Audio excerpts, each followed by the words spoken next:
Hey everyone! In this video I'm going to be showing the updated version of my LEGO Macross or Robotech style jet transformer. The changes aren't too significant, but I wanted to redo this video for a more in-depth look at the transformation and the overall figure. Inspiration for this design came from the Valkyries from the Macross or Robotech series, meaning that this has three modes: the jet mode, the walker mode, and the robot mode. The aesthetic was inspired by Japanese mecha and anime in general, as I wanted to capture that unique look and proportions that they have. Looking at the jet mode, the figure is appropriately sleek. And as with a lot of non-realism or sci-fi-esque alternate modes, I think a lot of the robot parts and kibble integrate nicely into different parts and sections of the fighter jet, which includes these LEGO friction shooters. The landing gear doesn't necessarily need to be removed for transformation, but for the sake of this video, I will go ahead and remove them. You can simply place these black ingot pieces to cover up the studs.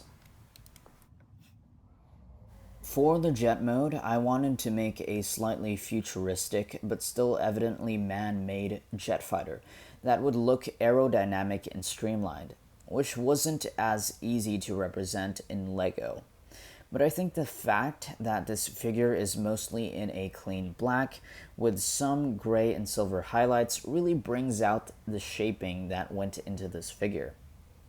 At first, I wanted to add more vibrant colors, but there's something very elegant about this particular design only being black, especially considering how the robot mode looks as a character.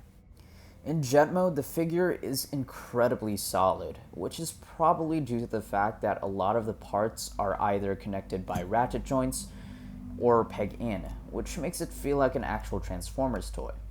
These back sections represent futuristic kind of thrusters, and you can rotate these guns however you like.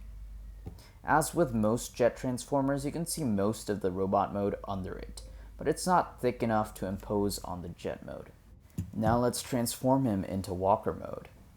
First thing you want to do is hinge out these back sections, hinge them out once more using the second joint, untab these arms, rotate the waist, flip up the feet, bend these elbows to get them out of the way, untab the legs, slide these clips down, untab these wings, rotate the guns, rotate both of the hands,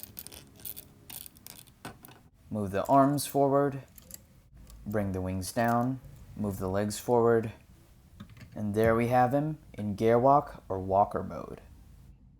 There's really not much to say about this mode. It's kind of a mode in between the jet and robot mode, which is something G1 Jetfire actually had, since he was meant to be a retool of the VF1 toy. To those who haven't seen the Macross or Robotech series, this mode might seem a bit ridiculous, but as a casual fan of the series, I thought it'd be nice to include it. To finish off the transformation, you want to bring these wings up and rotate them around. Ratchet them out, flip these front sections around, flip this section as well, bring the wings in, hinge the legs down, rotate the waist, hinge up the leg and rotate the shin. Do the same on the other side, then bring down the arms, slide these clips back up, rotate the head. And there we have him in his very intimidating looking robot mode. I can say that this is definitely my personal favorite robot mode. There's a lot of detail here, but by no means does it feel messy or overdone, as the slopes and curves fit perfectly with what I wanted to represent.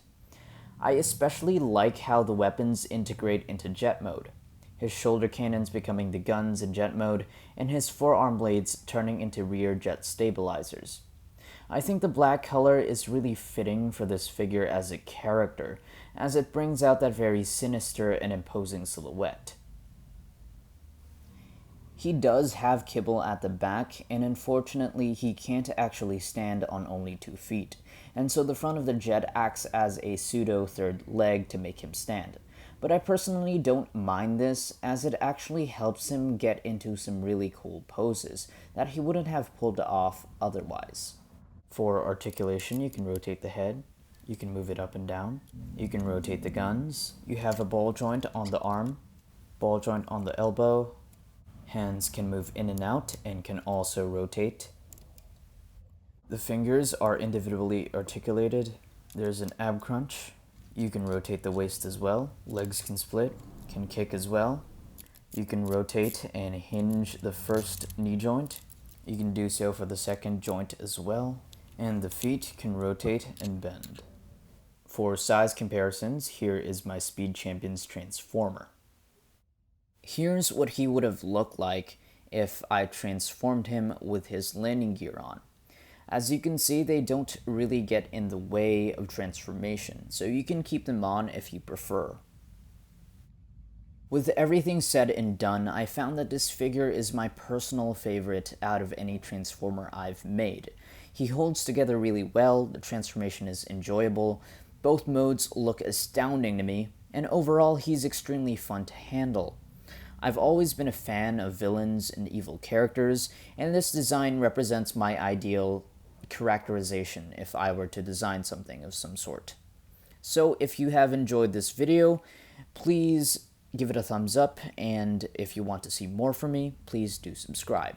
Thanks for watching.